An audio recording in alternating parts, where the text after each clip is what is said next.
തരൂർ വിഷയത്തിൽ കോൺഗ്രസ് ഹൈക്കമാൻഡിനെ പരോക്ഷമായി കുറ്റപ്പെടുത്തി വി.ഡി. സതീശൻ. തരൂരിനെ തിരുത്താൻ മാത്രം വലിയ ആളല്ല താനെന്നും സതീശൻ പറഞ്ഞു.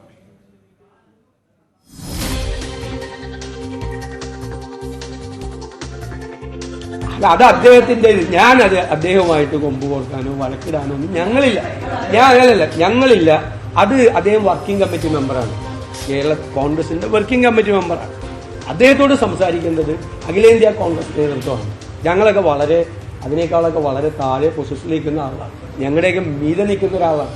അദ്ദേഹത്തെ ശാസിക്കാനോ അദ്ദേഹത്തെ ഉപദേശിക്കാനോ അദ്ദേഹത്തിനെ തിരുത്താനോ ഒന്നും ശേഷിയുള്ള ആളുകളല്ല ഞങ്ങൾ.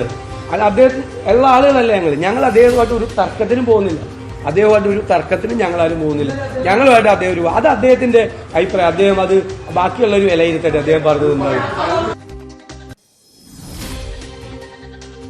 വിവരങ്ങളുമായി വി വിനോദ് വിഷയത്തിനകത്ത് ഇനി പരസ്യ പ്രതികരണങ്ങൾ ഉണ്ടാവുകയില്ല എന്ന് കരുതുമ്പോഴും അതല്ല എന്നുള്ള സൂചനകൾ ലഭിക്കുന്നു. ലീഗൊക്കെ അതൃപ്തി ഇതിനകത്ത് വ്യക്തമാക്കുകയും ചെയ്തൊരു സാഹചര്യമുണ്ട്. വീണ്ടും ലേഖന വിവാദം പൊട്ടിത്തെറിച്ചുകൊണ്ട് മുന്നോട്ട് പോകും എന്നാണോ ഈ സംസ്ഥാന കോൺഗ്രസ് നേതാക്കന്മാരുടെ പ്രതികരണങ്ങളിൽ നിന്ന് ഒക്കെ മനസ്സിലാക്കേണ്ടത്? എന്താണ് വി.ഡി. സതീശൻ പറയുന്നത്?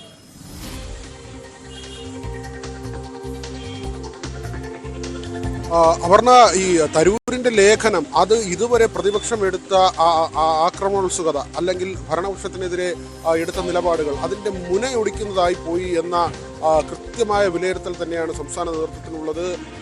KPCC നേതൃത്വം അത് ശരിവെക്കുന്നു. ആ ഒരു പ്രതികരണം തന്നെയാണ്. ഒരുപക്ഷെ ഏറ്റവും കൂടുതൽ അതിലൊരു രോഷം പ്രകടിപ്പിക്കുന്നത് പ്രതിപക്ഷ നേതാവാണ്. കാരണം അദ്ദേഹമാണ് എല്ലാ സമരങ്ങൾക്കും മുന്നിൽ നിൽക്കുന്നത്. ഇതിന്റെ ഉത്തരവാദിത്വം മുഴുവൻ പ്രതിപക്ഷ നേതാവിനാണ്. അങ്ങനെ ഒരു പോരാട്ടം നടക്കുമ്പോൾ, തദ്ദേശ തെരഞ്ഞെടുപ്പിലേക്ക് കാര്യങ്ങൾ എത്തുമ്പോൾ തരൂരിന്റെ ലേഖനം അനവസരത്തിലായി എന്നതാണ് ഏറ്റവും പ്രധാനപ്പെട്ട കാര്യം. അത് LDF ആയുധമാക്കുന്നു, CPM ആയുധമാക്കുന്നു എന്നതിനപ്പുറത്തേക്ക് തലവേദനയായി നിൽക്കുന്നത് തരൂർ ആ നിലപാടിൽ തന്നെ നിൽക്കുന്നു എന്നതാണ്. അദ്ദേഹം ലേഖനം എഴുതിയതിലെ ശരികേട് ഉണ്ട് എന്ന് നേതൃത്വം പറയുമ്പോൾ അങ്ങനെ ഇല്ല എന്ന് തരൂർ ആവർത്തിച്ച് പറയുന്നു എന്ന് മാത്രമല്ല, അദ്ദേഹം ആ കണക്കുകളിൽ ഉറച്ചു നിൽക്കുന്നു. തെറ്റാണെങ്കിൽ തന്നോട് വാദിക്കാം, തന്നെ തിരുത്താം എന്നൊരു വെല്ലുവിളിയുടെ സ്വരം കൂടി അദ്ദേഹത്തിന്റെ ഭാഗത്തു നിന്നുണ്ടാകുന്നുണ്ട്. അതായത് നേതൃത്വം താനുമായി സംവദിക്കട്ടെ, വേണമെങ്കിൽ പ്രതിപക്ഷ നേതാവ് തന്നോട് കണക്ക് നിരത്തി തർക്കിക്കട്ടെ എന്നൊരു നിലയിലേക്ക് തരൂർ പോകുന്നു. അവിടെയാണ് ഈ നീരസം വലിയൊരു പൊട്ടിത്തെറിയിലേക്കോ തർക്കത്തിലേക്കോ ഒക്കെ പോകുന്നത്. ഇത് നീണ്ടുപോകും തോറും അത് സ്വാഭാവികമായും LDF-നുണ്ടാക്കുന്നൊരു മൈലേജ് ചെറുതായിരിക്കില്ല. കാരണം സർക്കാർ പല കാര്യങ്ങൾ ഇങ്ങനെ PR വർക്കിന്റെ ഭാഗമായി നടത്തുന്നുവെന്ന ആരോപണവുമായി പ്രതിപക്ഷം മുന്നോട്ട് പോകുമ്പോഴാണ് അതിലൊരു കാര്യം, പ്രത്യേകിച്ച് ഈ സംരംഭവുമായി ബന്ധപ്പെട്ട്, വ്യവസായ വകുപ്പുമായി ബന്ധപ്പെട്ട് വലിയ തോതിൽ വ്യാവസായിക അനുകൂല സംസ്ഥാനമായി വ്യവസായങ്ങളെല്ലാം തന്നെ വരുന്ന നിലയിലേക്ക് കേരളം മാറുന്നു എന്ന സർക്കാരിന്റെ വാദത്തെ തരൂരിനെ പോലെ ഒരാൾ പിന്തുണയ്ക്കുന്നത്. അദ്ദേഹം വിശ്വപൗരനായി അവതരിച്ച് കോൺഗ്രസിന്റെ സ്ഥാനാർത്ഥിയായി 2009 എത്തുന്ന ആളാണ്. അതിനുശേഷം 4 തിരഞ്ഞെടുപ്പുകൾ അദ്ദേഹം തിരുവനന്തപുരത്ത് ജയിക്കുന്ന നിലയുണ്ടായി. അദ്ദേഹം എഴുത്തുകാരനാണ്, പണ്ഡിതനാണ്, അദ്ദേഹം വാഗ്മിയാണ്. ഇതെല്ലാം തന്നെ ഇപ്പോൾ വിശേഷിപ്പിക്കുന്നത്, ഇതുവരെ കോൺഗ്രസ് ആണ് അദ്ദേഹത്തെ അങ്ങനെയെല്ലാം വിശേഷിപ്പിച്ച് തിരഞ്ഞെടുപ്പുകളിൽ ജയിപ്പിച്ചതെങ്കിൽ ഇപ്പോൾ അങ്ങനെ വിശേഷിപ്പിക്കുന്നത് CPM ആണ്. ആ നിലയിലേക്ക് കാര്യങ്ങൾ മാറി മറിഞ്ഞിരിക്കുന്നു. രാഹുൽ ഗാന്ധിയുമായുള്ള കൂടിക്കാഴ്ച, പക്ഷെ അതിനുശേഷവും തരൂർ തന്റെ നിലപാടിൽ ഏതെങ്കിലും ഒരു സാഹചര്യത്തിൽ മാറ്റം വരുത്തുന്നില്ല. മാത്രമല്ല, അദ്ദേഹം സംവാദത്തിന് വിളിക്കുകയാണ്. കണക്കുകൾ തെറ്റെങ്കിൽ കണക്കുകൾ നിരത്തി തന്നോട് തർക്കിക്കൂ എന്ന ഒരു നിലയിലേക്ക് കൂടി അദ്ദേഹം പോകുമ്പോൾ അത് സംസ്ഥാന നേതൃത്വത്തെ സംബന്ധിച്ച് ഇപ്പോൾ തിരഞ്ഞെടുപ്പുകളിലേക്ക് പോകേണ്ടതുണ്ട്. സംഘടനാ സംവിധാനം മുന്നോട്ട് ചലിപ്പിക്കേണ്ടതുണ്ട്.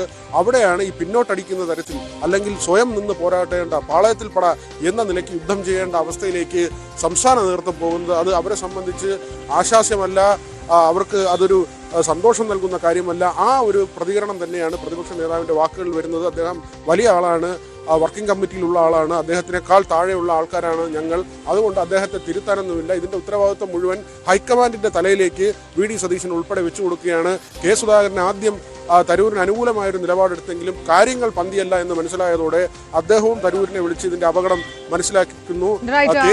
രാഷ്ട്രീയ നിരീക്ഷകൻ മാധ്യമപ്രവർത്തകൻ ശ്രീ സണ്ണിക്കുട്ടി അബ്രഹാം നമുക്കൊപ്പം ചേരുന്നു. ശ്രീ സണ്ണിക്കുട്ടി അബ്രഹാം, ലേഖന വിവാദം അവസാനിച്ചിരിക്കുന്നു എന്നാണ് പൊതുവെ രാഷ്ട്രീയ കേരളവും പൊതുജനവും ഒക്കെ വിചാരിക്കുന്നത്. പക്ഷെ അപ്പോഴും പ്രതിപക്ഷ നേതാവടക്കം ഈ വിഷയത്തിനകത്ത് വീണ്ടും പ്രതികരണങ്ങൾ നടത്തുന്നു. ഹൈക്കമാൻഡ് നിലപാട് ശരിയല്ല എന്ന് പരോക്ഷമായിട്ടൊക്കെ ധ്വനിപ്പിക്കുകയും ചെയ്യുന്നു. ഈ വിഷയം കോൺഗ്രസിനകത്ത് പുകയുന്നത് പാർട്ടിക്ക് ഗുണകരമാകില്ല എന്നുറപ്പല്ലേ?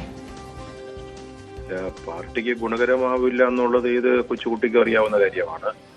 അതിലേക്ക് കാര്യങ്ങൾ കൊണ്ടെത്തിച്ചവരാണ് അതിന് മറ്റു കാര്യങ്ങൾക്കും ചോദ്യങ്ങൾക്കും മറുപടി പറയേണ്ടത്. കാരണം ഇത് അങ്ങനെ പെട്ടെന്ന് തീരുന്ന വിവാദമാണ്. അതായത് ഈ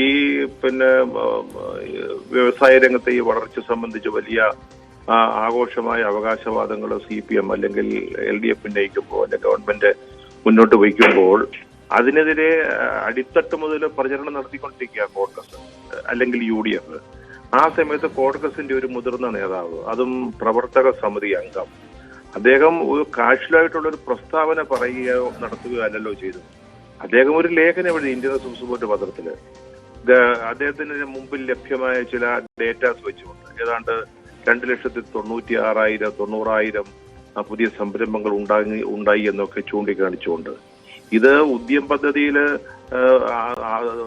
47 മുതലൊക്കെ രജിസ്റ്റർ ചെയ്യുന്നത് വീണ്ടും രജിസ്റ്റർ ചെയ്താണെന്നൊക്കെ അദ്ദേഹം അതിനകത്ത് പറയുന്നുമില്ല. അദ്ദേഹം അത് മനസ്സിലാക്കിയില്ലോ എന്നും എനിക്കറിയില്ല.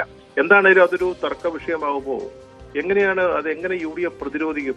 ഒരു പ്രധാനപ്പെട്ട നേതാവ് പറയുമ്പോൾ, ഒരു ലേഖനം എഴുതുമ്പോൾ, അല്ലെങ്കിൽ ആ ഗവൺമെന്റിനെ വാഴ്ത്തിക്കൊണ്ട് പറയുമ്പോൾ, അല്ലെങ്കിൽ അതിൽ തന്നെ ഞാൻ ഉറച്ചു നിൽക്കുന്നു എന്ന് പറയുമ്പോൾ, അതിപ്പോ രാഹുൽ ഗാന്ധി ഒന്ന് വിളിച്ച് സംസാരിച്ചുകൊണ്ട് മാത്രം തീരുന്ന പ്രശ്നമല്ല. രാഹുൽ ഗാന്ധിക്കും ഹൈക്കമാൻഡിനും ഒരുപക്ഷെ അദ്ദേഹം മോദിയോടെടുത്ത നിലപാടിന്റെ കാര്യത്തിലായിരിക്കാം കൂടുതൽ അഭിപ്രായ വ്യത്യാസമുള്ളത്. അങ്ങനെയായിരുന്നല്ലോ, രണ്ട് തലമുള്ള മൂർച്ചയുള്ള വാളായിരുന്നല്ലോ. ഒന്ന് ഒരിടത്ത് മോദി വാഴ്ത്തല് പുകഴ്ത്തല്, ഇപ്പുറത്ത് പിണറായി വാഴ്ത്തല് പുകഴ്ത്തല്. അപ്പൊ അത് സ്വാഭാവികമായിട്ടും അങ്ങനെ ഒരൊറ്റ ദിവസം കൊണ്ട് അവർ തമ്മിലൊരു കൂടിക്കാഴ്ച നടന്നതുകൊണ്ടൊന്നും തീരുന്ന കാര്യമല്ല. ഞാൻ മനസ്സിലാക്കുന്ന തരൂർ ആവശ്യപ്പെട്ടിട്ട് നടത്തിയ ഒരു കൂടിക്കാഴ്ചയാണ്. അപ്പൊ അതുകൊണ്ടൊന്നും തീരുന്നല്ല, അതിങ്ങനെ ഉണ്ടായിക്കൊണ്ടേയിരിക്കും. അത് മാത്രമല്ല, അത് യാതൊരു സംശയവും വേണ്ട. ഒരു കാര്യം എന്ന് പറഞ്ഞ തരൂരിന് ഈ രാഷ്ട്രീയത്തിന് അതീതമായിട്ടൊരു സ്വാധീനവും അല്ലെങ്കിൽ മധ്യവർഗക്കാർക്കിടയിൽ ചെറുപ്പക്കാർക്കിടയിൽ ഒരു ആക്സെപ്റ്റൻസ് ഉണ്ട്. അപ്പൊ അദ്ദേഹം ഇത് പറയുമ്പോൾ ഇവിടെ സതീശനോ അല്ലെങ്കിൽ മുരളീധരനോ അല്ലെങ്കിൽ രമേശ് ചെന്നിത്തലയോ ഈവൻ കെ സുധാകരനോ പറയുന്നതിനേക്കാൾ കൂടുതൽ ഈ വിഷയത്തിൽ ഒരു ആക്സെപ്റ്റൻസ് കിട്ടും. അത് UDFന് വളരെ ദോഷകരമായ ഒരു കാര്യമാണ്.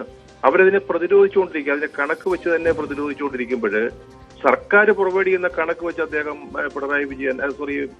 തരൂര് പിണറായി വിജയനെ ന്യായീകരിക്കുന്നത്. അത് സ്വാഭാവികമായിട്ടും അതുണ്ടാക്കുന്ന പ്രശ്നങ്ങള് അത്ര പെട്ടെന്നൊന്നും തീരില്ല. അതുണ്ടാക്കാവുന്ന ദോഷങ്ങളും UDFന് അത്ര പെട്ടെന്ന് പരിഹരിച്ചെടുക്കാൻ പറ്റുമെന്ന് എനിക്ക് തോന്നുന്നില്ല. വളരെ നന്ദി. ശ്രീ സണ്ണിക്കുട്ടി ഇബ്രാഹിമാണ് പ്രതികരിച്ചത്. ഹൈക്കമാൻഡിനെ പരോക്ഷമായി വിമർശിച്ചുകൊണ്ട് VD സതീശന്റെ പ്രതികരണം.